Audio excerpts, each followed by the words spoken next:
tipo de fundaciones serían las combinadas o continuas, que también habíamos hablado ya en la anterior clase.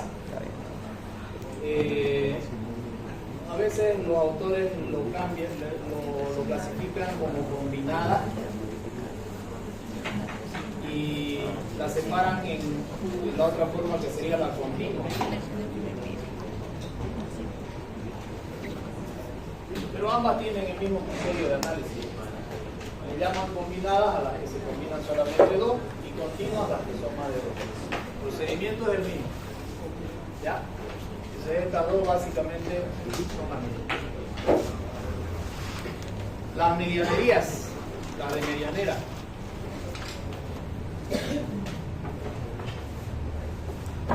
En las de medianería podemos hablar de estabilizadas con tensor,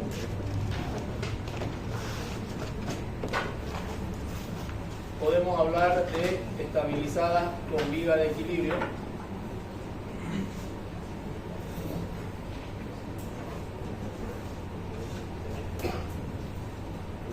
y podemos hablar de estabilizadas de manera combinada.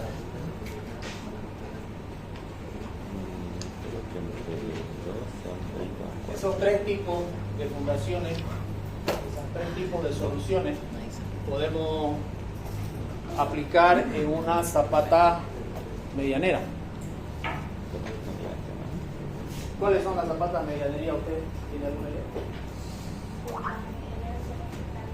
En el medio del otro. ¿Cuál? La que está entre... las que no llegan a invadir el otro ¿Cuál? lote. Que no está en el límite del internet. Ya. Las que están en el extremo, ¿no? Sí. Las que tienen colindancia, las que están al borde de la colindancia con el vecino. Por ejemplo, eso. Si son dos lotes, entonces yo necesito una columna ahí. De alguna manera tengo que resolver la estabilidad de la zapata, porque no puedo invadir el terreno del vecino, ¿no? Entonces ahí hay que analizar las diferentes posibilidades que tengamos. Lo común hoy en día se ha puesto de moda comprar un lote y construir dos casas. Compra un lote que tiene 15 de ancho por 30 de fondo y la parte en dos y hacen de 7 por 30 y hacen dos. ¿A ver? Aún haciendo eso, no tiene que invadirse, ¿no? Y entonces hacen sus medianerías y hacen, dependiendo del proyectista, una viga de equilibrio de extremo a extremo, de extremo a extremo, 7.5 metros, dos columnas, y estabilizan con una viga de equilibrio. Ahora, vimos nosotros que cuando nosotros vamos a encarar un análisis de fundaciones, el primer paso que debemos de hacer, ¿cuál era? El primer paso, una vez que ya, bueno, realmente el primer paso es ubicar la ubicación de las columnas, ¿no? En el diseño arquitectónico.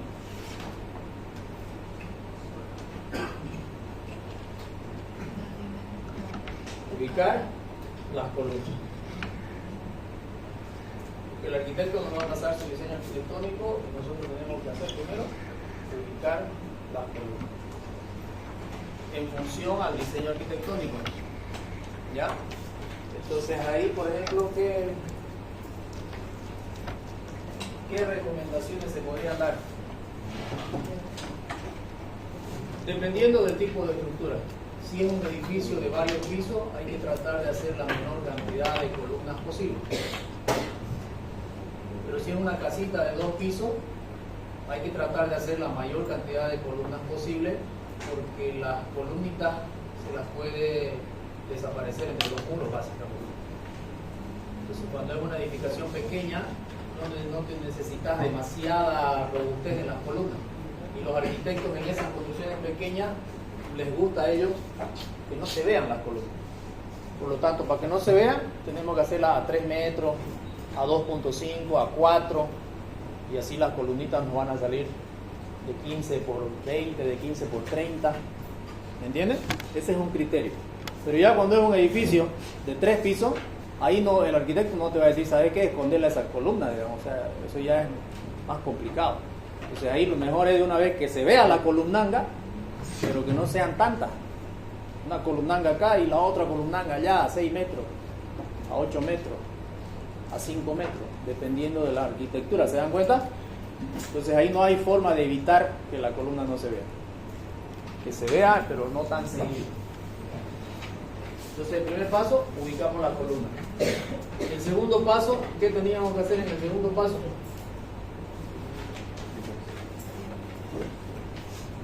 Cargar. Una vez que ubicamos las columnas, a partir de la ubicación de las columnas se arma el esquema estructural de viga y losa y se carga, ¿no es cierto? Entonces básicamente entre el paso 1 y el paso 2 se arma el esquema estructural, o pongámoslo si quieren como paso 2, armar el esquema estructural, armar la estructura de losas y vigas. Tenemos que armar la estructura de losas y vigas porque yo tengo que decidir si esta losa lo voy a armar en una dirección o en 2 direcciones para cargar a las columnas. No va a ser lo mismo que lo arme en una dirección, la carga va a ser diferente, ¿no es cierto? En diferentes sectores. Esta viga va a estar más cargada, esta no va a tener carga, dependiendo.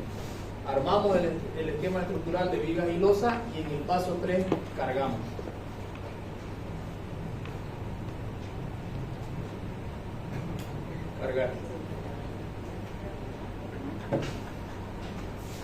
Cargar y diseñar losas y vigas. Cargamos y diseñamos losas y vigas, porque en ese diseño va a cambiar la altura de losa, la altura de viga, y esos cambios de altura van a afectar al peso de la estructura y a la normal que va a llegar a la zapata. Entonces necesitamos en el paso 3 hacer el diseño, definir ya la dimensión que va a tener esa viga, la dimensión que va a tener esa losa. ¿Ok? Definir las losas, si van a ser en una o en 2 direcciones, si van a ser casetonadas, cómo van a ser. Entonces, definimos completamente en el paso número 3, porque desde que ubicamos las columnas ya nosotros estamos pensando en cómo van a ser las losas. ¿Vale? Entonces cuando yo digo voy a poner una columna allá y a 10 metros voy a poner otra columna y en otra dirección a 12 metros voy a poner otra columna, si ya mi mente dice esto es un casetón. ¿Se dan cuenta?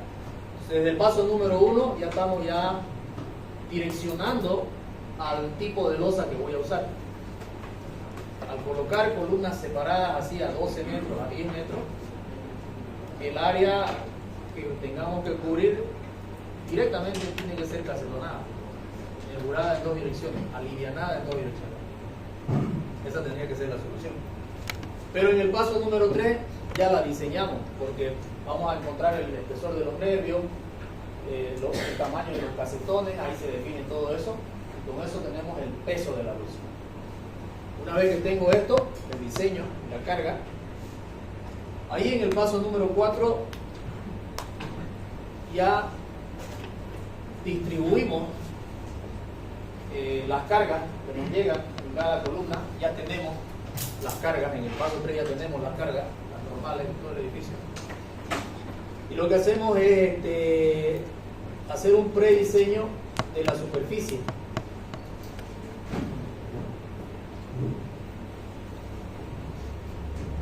De zapata.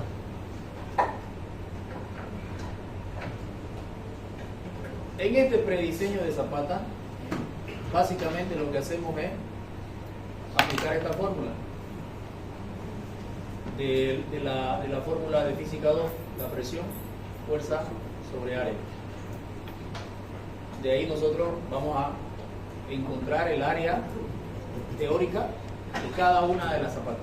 El área va a ser igual a la normal por 1.08 dividido entre la tensión admisible del suelo. Esto vamos a aplicar sin flojera a cada una de las zapatas. A cada una de las zapatas. Y una vez que tengamos las áreas, vamos a hacer un plano. Un plano en planta. A escala. A escala.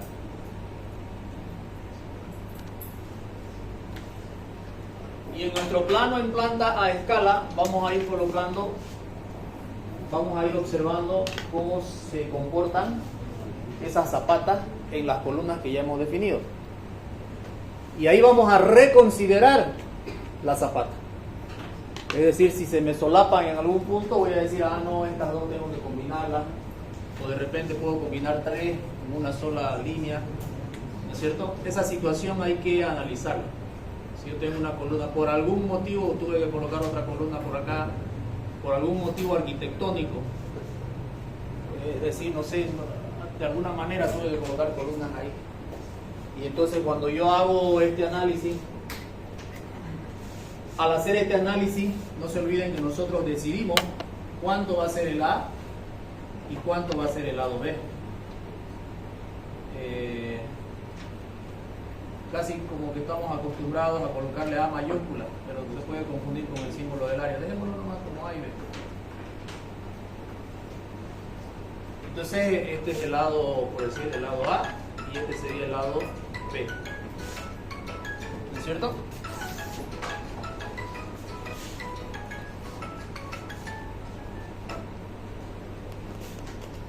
Entonces, decidimos nosotros, aquí en este paso, al yo ver de qué tipo de zapato, en qué ubicación está la columna, yo voy a decidir el A y el B.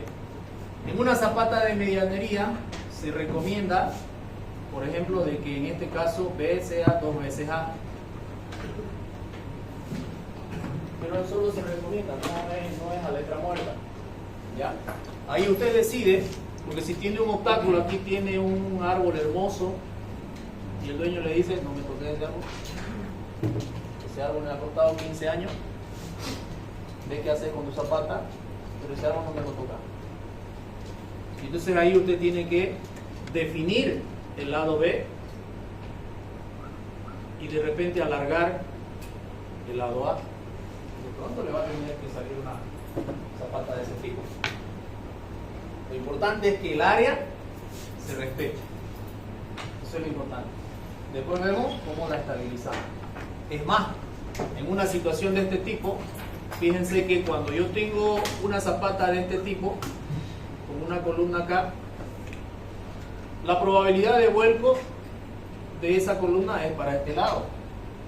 La probabilidad de estabilización de esta columna sería para acá. Este sería el momento estabilizador y este sería el momento volcador. El primer componente que aporta en la estabilización de ese esquema, ¿cuál sería? El peso propio. El peso propio del elemento. Es decir, yo tengo acá una normal y voy a tener el centro de gravedad de esta zapata en un determinado punto, y eso me va a generar por lo que se llama excentricidad. ¿No es cierto? Y esa excentricidad se va a convertir en la distancia de aporte para la estabilización del elemento estructural. Es decir, cuando yo haga el equilibrio en este punto A, cuando yo haga la sumatoria de momentos en el punto A, va a ser igual a la normal multiplicado por la distancia, la normal multiplicado por la distancia, más el momento que vaya a tener ahí, que viene desde arriba, el momento que vaya a tener ahí, más una cortante, un esfuerzo puede existir. Si mi zapata está así, puede existir un elemento así, una fuerza de ese tipo, puede existir. Si es que existe, se considera esa por su distancia. Y esa distancia sería, porque yo estoy tomando momento acá, ahí es el punto A. Entonces esta distancia sería esa distancia. Entonces esa me está generando una intención de vuelta. ¿Y cuáles son los factores que me estabilizan el peso propio de la zapata? Por la excentricidad. Esta es la misma excentricidad que veo acá, es esa de ahí. Entonces ese me está generando una intención de equilibrar el sistema. ¿Se dan cuenta? ¿Qué ocurre cuando yo planteo la zapata alargada en la otra dirección? ¿Qué ocurre? Sería esta la situación.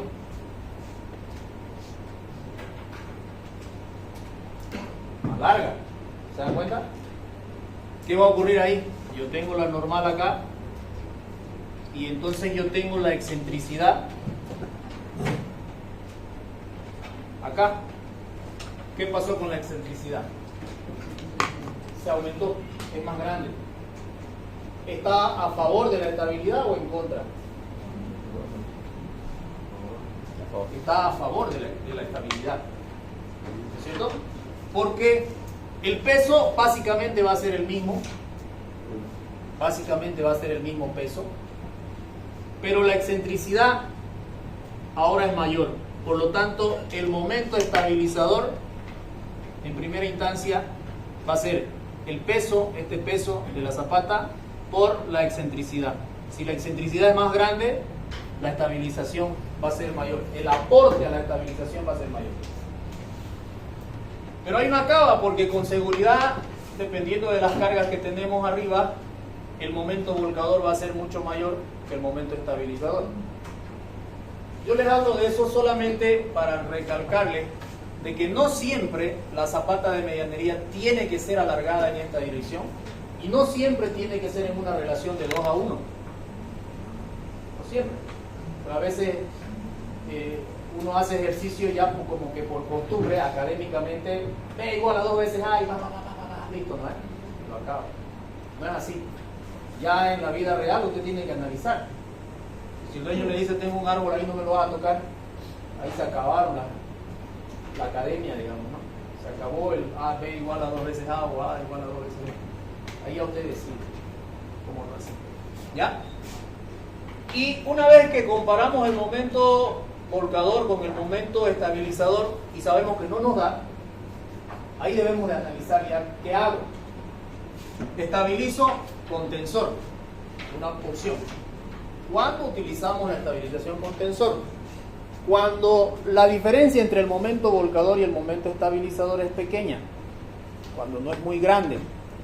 En un elemento de una vivienda de 3 pisos, de 2 pisitos, las tensiones no son muy grandes. Entonces ahí podemos hacer trabajar con esa hipótesis de tensor. ¿Y eso qué significa?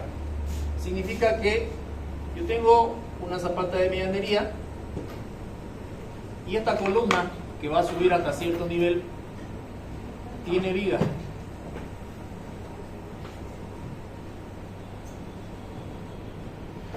De repente esta es la viga de fundación o quizás está más aquí abajo la viga de fundación. Tiene esas vigas. Cada una de estas vigas ya fue diseñada con una función. Ya fue diseñada. Hasta este momento, cuando yo llego a analizar las fundaciones, ya esas vigas están definidas en dimensiones, en armaduras, en todo. Ya están cerradas ya. Pero llego acá y yo necesito a este momento de estabilizador aumentarle un valor más, que bien podría ser la tensión de esta viga por la distancia, por H. Entonces ese me genera un momento que me va a ayudar a estabilizar.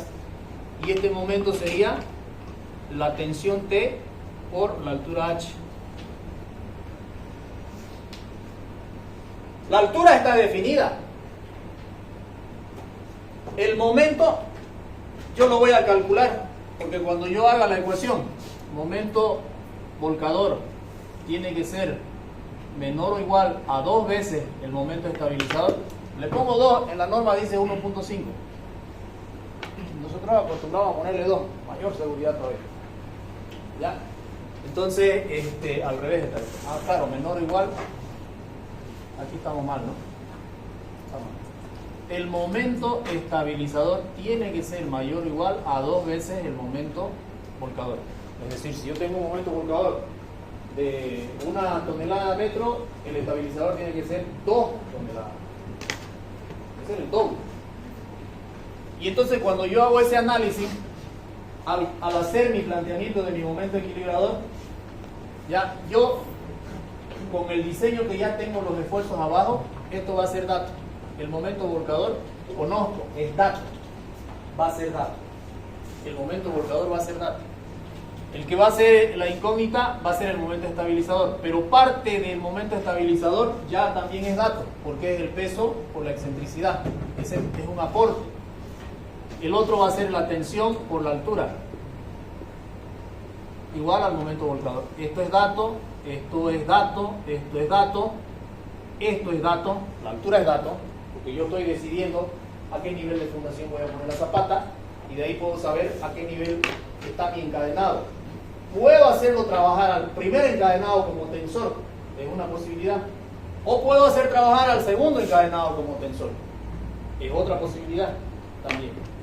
Recomendación, decidir por uno de los encadenados para que trabaje como tensor. No tratemos de agarrar y hacer trabajar a todos, se nos va a complicar. Uno de ellos no. Entonces, la incógnita aquí va a ser T. De ahí voy a despejar T.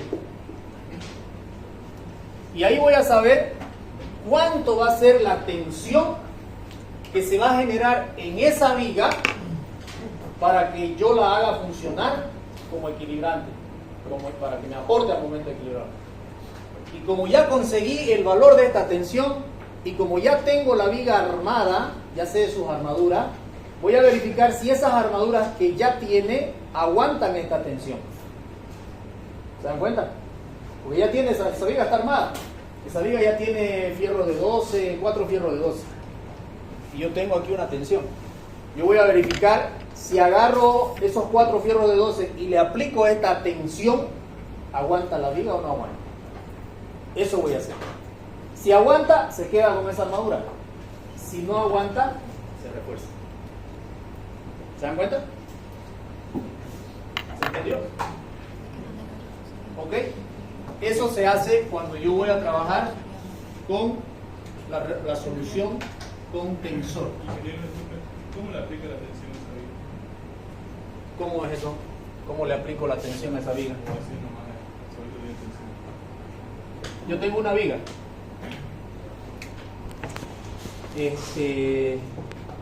que tiene una armadura, unos fierros. Entonces vos la vas a analizar esta viga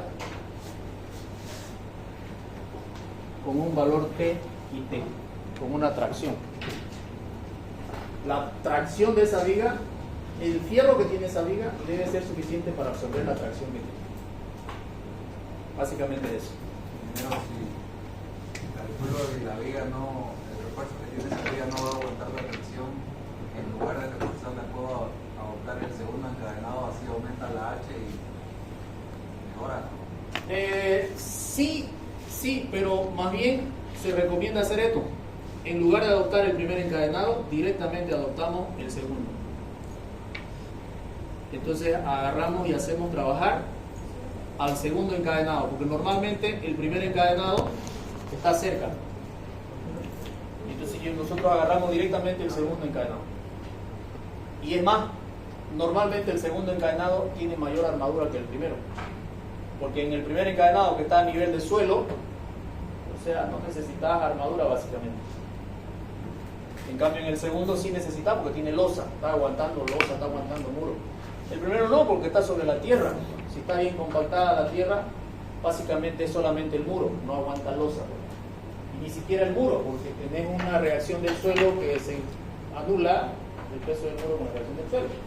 Básicamente el primer encadenado en esa situación de análisis de carga, es un saludo a la bandera. ¿Dónde es que trabaja el encadenado? En el arriostramiento de la columna. Ahí es importante el encadenado a nivel de suelo. Porque no nos olvidemos que la altura de la columna es de nodo a nodo. Entonces nosotros hacemos las verificaciones de las alturas de la columna de nodo a nodo para ver si es esbelta, si no es esbelta, si aguanta el pandeo o no aguanta el pandeo. ¿Lo ven? Entonces analizamos de aquí y analizamos al siguiente nodo. Aquí.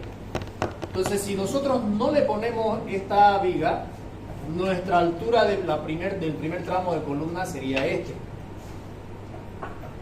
que con seguridad va a ser mucho mayor a los demás tramos, que por lo general son regulares, todas 3 metros, 3 metros, 3 metros, o 2,70, 2,70, 2,70.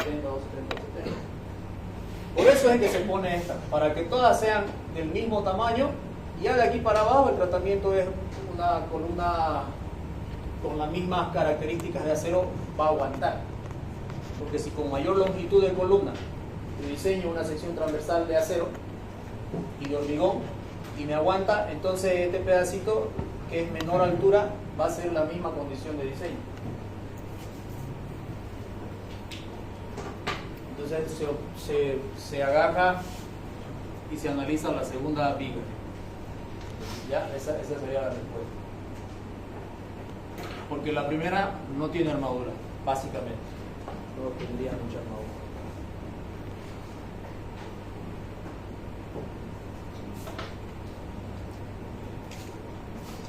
Atención, es fuerza sobre área. Volviendo a la pregunta que tú hacías. El área se refiere al área del acero. Al área del acero.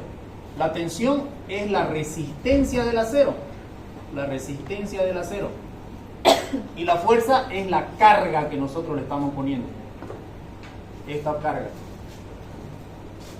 Podemos cambiarle de simbología para que no se chispe. Podemos llamarle tensión del acero y a esta F le podemos llamar la tensión que estamos generando aquí con esa solución. Esta tensión es la carga que le estamos poniendo a ese acero. Esa es la carga. Entonces yo, ¿cómo voy a saber si el acero que ya tengo calculado me aguanta o no me aguanta? Esa era tu duda, ¿no? Despejada de aquí. El área del acero que vos necesitas para que aguante esta tensión con un determinado tipo de acero, esta es la resistencia del acero, esto depende del acero que vas a comprar, va a ser igual a la carga que le estás aplicando, a la tensión que ya la hemos calculado aquí, dividido entre la resistencia del acero. La resistencia del acero vos la tenés, 5.000 kilos por centímetro cuadrado. La tensión la has calculado aquí. ¿Cuánto es tu tensión? De ahí te va a salir el área. Te va a decir, ¿sabes qué? En esta sección transversal de tu viga necesitas 200 centímetros cuadrados de acero. ¿Cuánto tenés en tu diseño que hiciste anteriormente? Lo sumás toditos los fierritos. Tengo 180. Restale. Te faltan 20. Aumentale un fierrito. Necesitas 200. ¿Cuánto tengo? 400. No, está bien. Métele. Va a aguantar. ¿Se entiende? Ese es el movimiento de cintura que tenés que hacer ahí. ¿Ok? ¿Alguna pregunta? Para yo escoger la vía que yo quiero utilizar para la funcionalidad del tensor, yo tengo que hacer algún tipo de empalme a esa vía con la columna especial o cómo sería, para que no sea por ejemplo la tercera o la primera. ¿Cómo yo cojo esa decisión?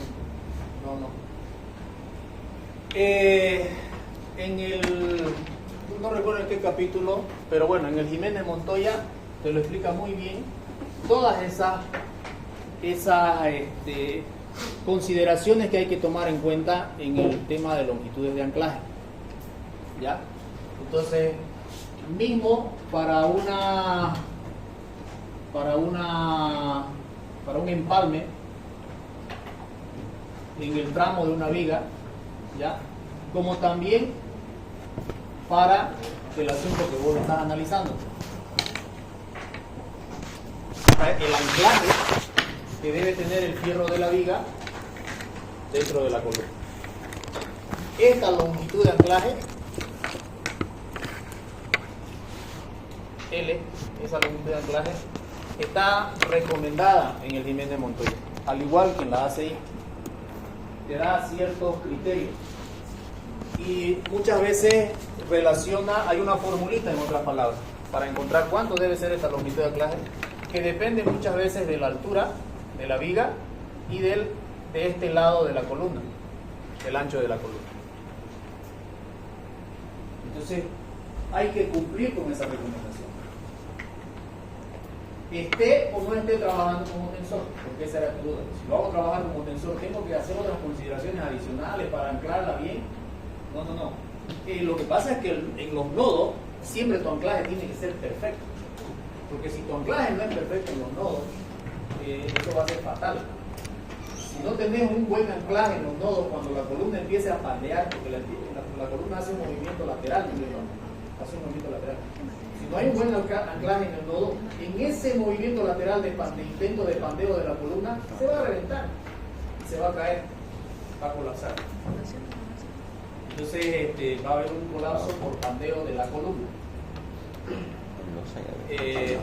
Yo he visto caer un tanque elevado en un municipio por ese problema. Era increíble cómo se desplomó el tanque al suelo y los pedazos de columna antes del nodo y el otro antes del nodo estaban salitos, ni siquiera rajados, solo reventaron los nodos. Increíble, la cuba que estaba a unos 12, 15 metros de altura no se hizo nada, cayó desde esa altura, ¡boom!, con el agua adentro. Y se quedó con el agua ahí. ¿Se dan cuenta? O sea, ¿qué les quiero decir? El hormigón estaba muy bueno en los elementos. Lo que falló ahí fueron los nodos. Por eso es que estas longitudes de anclaje son importantes. Hay que calcular, hay que saber cuánto debe ser esa longitud que debe tener la viga. Ahora, pero el fierro no me alcanzó, me llegó hasta aquí nomás. No importa. Vos tú le pones otro fierro y anclás. Cumplís dos situaciones. Por un lado, la longitud esta de anclaje, porque estás empalmando un fierro longitudinal, y aparte esta otra longitud de anclaje que te considera la cantidad de acero que debe introducirse en la columna. Entonces esas dos situaciones hay que considerar. ¿Okay? El otro fierro viene por acá y cruza así. Ahora, esta viga viene con estribo, que normalmente en este sector, porque el esfuerzo es cortante, es fuerte, son bien apegaditos. Y de ahí se va espaciando, ¿no es cierto? De ahí se va espaciando porque ya hemos visto que en la fórmula, básicamente en la mitad de la viga, el cortante es cero, por lo tanto, hasta ni necesitaría estribo. Cero cortante, ¿a qué le pones fierro? ¿No es decir? Entonces se va haciendo más espaciado. Entonces normalmente ocurre esto, la parte cercana a la columna, los estribos son bien apegaditos, o doble incluso en algunos casos, porque estás diseñando para un cortante elevado y tenés que absorberlo con los estribos, restando lo que contribuye a la unión. Pero aquí hay algo importantísimo. Vos tenés tu fierro de la columna y esa columna también tiene sus estribos.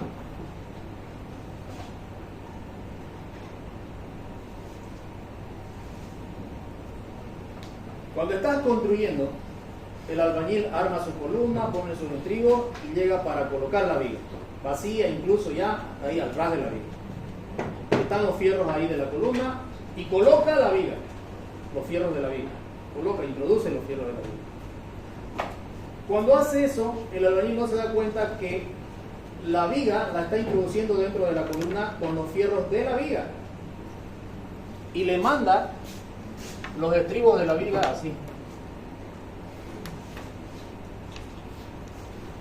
Y cuando quiere colocar estribos a la columna ya no tiene campo. No tiene campo. Y por lo tanto no le coloca. Lo salta. Y continúa con los estribos de la columna acá arriba. ¿De cuánto es la viga? 60. 60 centímetros. Entonces vos has diseñado una columna que te pide estribos cada 15 y el infeliz le ha puesto estribo cada 60. Eso pasó en ese tanque. Eso pasó. Entonces, cada varilla de columna está trabajando en una longitud. Esa varilla, el mismo criterio que con la columna grande que tiene una longitud de pandeo, la varilla también. Si tu longitud es muy grande de la varilla, va a pandear, va a colapsar. Si tu longitud es más corta, entonces trabajar con una longitud más corta y ya va a resistir. Entonces ese camba agarra y lo salta normalmente las armaduras, los estribos de la columna. Y aquí, ¿qué estás haciendo? Estás teniendo una longitud de fierro demasiado larga comparada al cálculo que vos has realizado. O sea, esa longitud puede ser que soporte en otras condiciones, en una sección mucho más grande de columna. Pero para tu columna, para tu diseño, vos calculaste estribo de 8, aunque sea cada 15. Y ahí el Canva le mandó 60 sin estribo. ¿Se dan cuenta? Por lo tanto, ustedes tienen que estar atentos cuando hagan un trabajo. Debe de respetarse el estribo de la columna. El de la viga, que llegue al ras. Si podés ponerle uno más, bien, si no, nada. Ahí queda, al ras, en la viga. ¿Ok? La columna es más importante. Ahora, si tu viguita era de 15 nomás, bueno, no hay problema, puedes usarte, porque tu cálculo normalmente cada 15 diseñamos nosotros. 15, 20, 12, 10, 12, 15, 20. La separación de estribos en columna normalmente no pasa de 20 y normalmente está entre 10, 12, 15. 10, 12, 15. ¿Se dan cuenta? Pero normalmente las vigas no son pues de 15. O sea, las vigas son de 20, incluso ni de 20, de 30 para arriba. De 30 para arriba. Y si saltás eso, ya ahí está muy complicado eso, muy peligroso. Y colapsaron, en ese tanque colapsaron todos los nodos, reventaron esos nodos por la planta. Ahí reventaron. ¿Ok? ¿Quedó claro con el tema del tensor o tienen alguna otra pregunta? Ese es el criterio. Y entonces nosotros, recomendación, una vez más, si vamos a hacer trabajar con tensor una zapata, primera cosa, no tiene que ser una construcción importante. ¿Qué significa eso? Menor de 3 pisos en lo posible. Esta solución son para cargas menores. Esta solución es para cargas menores. Es una construcción de 3 pisos, de 2 pisitos, le mandamos eso y no pasa nada. Pero verificamos lo que acabamos de hablar, que el acero que tiene esa viga va a aguantar la tensión que se está generando debido a que va a contribuir con el momento estabilizador. ¿Se dan cuenta? Y listo.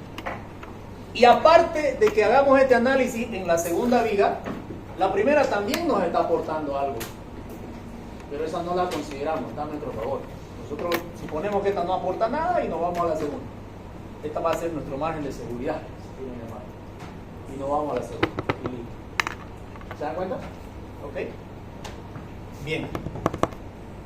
Segunda cosa, si no queremos utilizar esta solución, o de repente la construcción ya es más importante, 6 pisos, 8 pisos, los esfuerzos son más importantes, entonces tenemos estas dos soluciones, viga de equilibrio o combinada. ¿Cuándo utilizo cuál? Normalmente utilizamos las combinadas cuando están las zapatas cerca. Acá, por ejemplo, si yo tengo una columna ahí y otra columna ahí, voy a hacer el paso número 4, prediseñar la zapata, y cuando he prediseñado la zapata resulta de que esta zapata me salió algo así y de que esta otra me salió algo así. Así me salió. Están bien cerquita, no se solapan, pero están bien cerquita. Porque normalmente el criterio cerrado es decir, si se solapan las uno. Entonces hay que pensar también que si están muy cerquitas también lo puedo unir. Si están muy cerquitas, entonces yo puedo optar por agarrar y combinarlas. Y al combinarlas me va a dar algo así. Entonces yo las combino a esas dos. Ya muy cerquita. ¿Cuánto es cerquita? De 0 centímetros para mi criterio. De 0 centímetros a 50 centímetros yo las combino. Si tienen más de 50 centímetros tendría que depender mucho del tipo de suelo.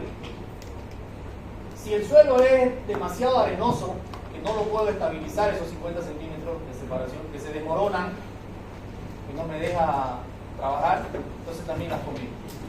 Si el suelo es ya un poquito más sólido, un poquito de arcilla, tiene un poquito de limo y está más compacto y se puede cavar sin ningún problema y se queda ahí esos 50, lo dejo ahí. ¿Se dan cuenta? Ese ya es un criterio que se adopta en el momento, básicamente. ¿Ok? Entonces, siempre una fundación combinada va a trabajar mejor que una fundación aislada. Siempre. Entonces, si están un poco cerca, mejor las combinamos y va a trabajar mejor. Va a trabajar mejor. ¿Ok?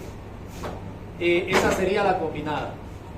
Y la viga de equilibrio, bueno, sería ya cuando las distancias son lejanas, ¿no?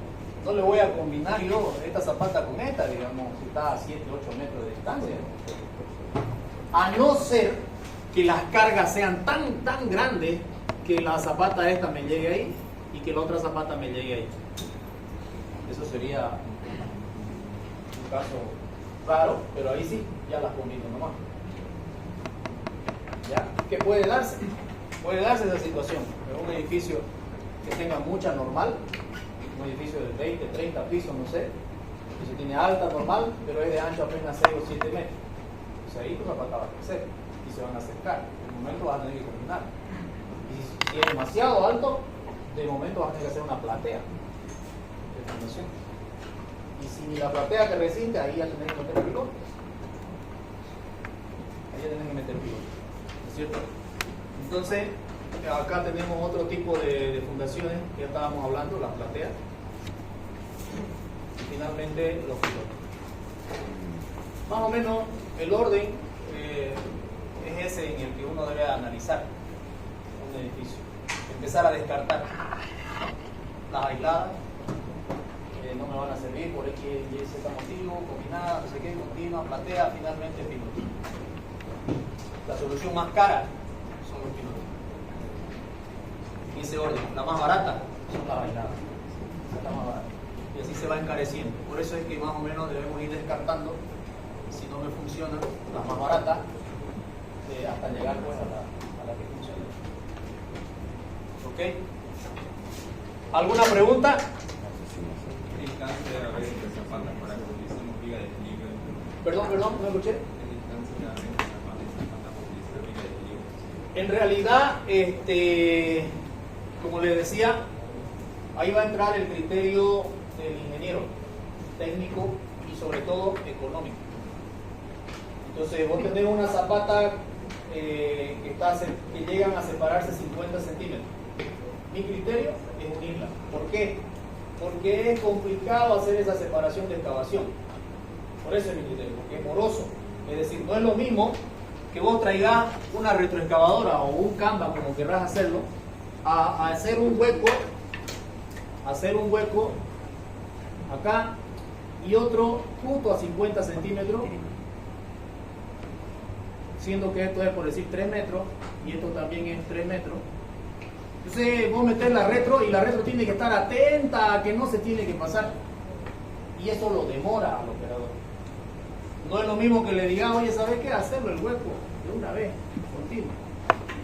Porque cuando vos la combinés, va a disminuir este lado, porque está aumentando este otro. ¿Entendés, no? Va a disminuir un lado. No es que te va a quedar más grande. En área va a ser lo mismo. En área va a ser lo mismo. La cosa es la facilidad del trabajo. Entonces el operador viene y empieza acá, pasa. En cambio, cuando viene acá, tiene que parar, andar a medirlo, ahí es 50, poner otra vez tu máquina, no sé qué, y cuidado, te está pasando. Y al final, cuando estás acabando, se desmorona. Se desmoronó. Ni modo, hay que intimarlo, hay que encofrarlo, porque lo está tratando de hacer separado. Por esos problemitas, ya en obra, yo decido, si es 50 centímetros en plano, si te da 50 centímetros la separación, no sabe unirlo. O cambiarle la dimensión de la zapata y separarlo más, hacerlo más ancha y separarlo más. Esa es otra forma, ¿no? Poder hacer que esto sea, no sé, 1 metro o 2 metros, para que no te complique la excavación, que después tengas que comprar. ¿Entendés? No solamente el albañil va a perder tiempo, sino que vos vas a gastar plata también. Porque te va a pedir madera, tráigame ahora en comprado, quiero comprar esto. Mismo al armar los fierros también se pierden segundos, minutos, horas. No es lo mismo que tirar una barra de 6 metros y empecé a armar, a que tengas que cortar a cada 3 y le hagas las patitas ahí a cada fierrito. O sea, todas esas cositas demoran en el proceso constructivo. Y eso es plata, ¿verdad? Para el proyecto en sí es plata. Entonces, volviendo a la pregunta que hiciste, o sea, ¿cuánto es la separación mínima? No hay en norma una separación mínima, es criterio del ingeniero, es dependiendo del tipo de suelo que tengas. Probablemente en un tipo de suelo donde vos vas y observás de que no te va a aguantar 50 centímetros quieto el suelo, de repente podás separarla más o tomar la decisión de unirla. En un suelo arenoso, por ejemplo, quizás 50 centímetros se va a desmoronar. Entonces, o mejor la separo más haciendo ese cambio, o mejor de una vez la uno y me olvido de ese problema que voy a tener. Porque no cavas 50 centímetros, ¿no? O sea, cavas 2 metros, 2 metros 60, cavas huecos para poner la zapata, dependiendo del terreno al que vas a llegar a fundar. Y además de eso, no hay que olvidarse que una vez que vos haces la excavación, hay que compactar el suelo natural. Ayuda altísimo compactar el suelo natural, aunque no vayas a hacer cambio de suelo. Muchas veces uno hace cambio de suelo para aumentar la resistencia del suelo, porque así lo diseñas desde que planteas tu diseño de fundaciones. Yo tengo un suelo demasiado malo y hice mi primer ensayo y mis zapatas me salieron demasiado grandes. Entonces, ¿qué hago? Le aumento la resistencia al suelo y después mis zapatas van a salir más pequeñas. ¿No es cierto? ¿Por qué no nos olvidemos de esta fórmula? Acá, esta fórmula. Esa es la tensión del suelo. Si yo le aumento la tensión al suelo, directamente el área de la zapata va a ser menor. Mis zapatas van a ser más chiquitas si la tensión del suelo es más grande. ¿Se dan cuenta? Entonces ahí nosotros calculamos el cambio de suelo. Nosotros sabemos por fundaciones que esto tiene lo que se llama bulbo de tensiones. Hay un bulbo de tensiones en el suelo que se genera producto de la carga. Y entonces lo que yo hago es tener este valor de las tensiones. Por la fórmula que tenemos de Terzaghi, podemos determinar las tensiones del bulbo de tensión en un terreno natural. Y después digo, ¿sabes qué? Voy a meterle un cambio de suelo de capa base. Le voy a poner capa base.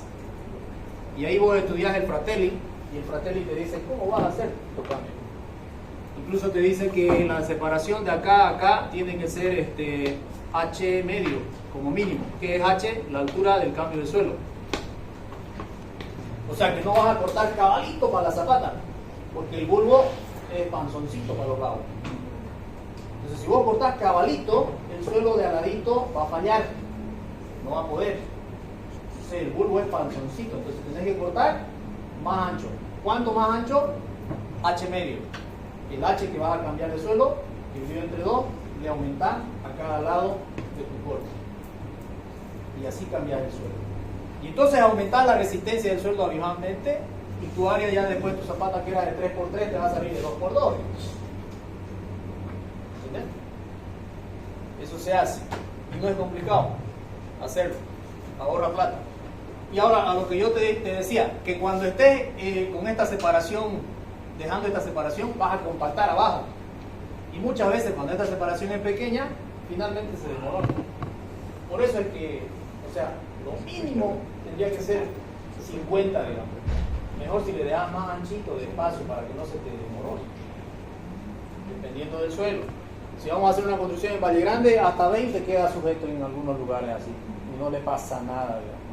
Pero acá ni idea, acá la arena se desmorona, rapidingo. Y hay que ya invertir en entibado, en cofrado. ¿Ok?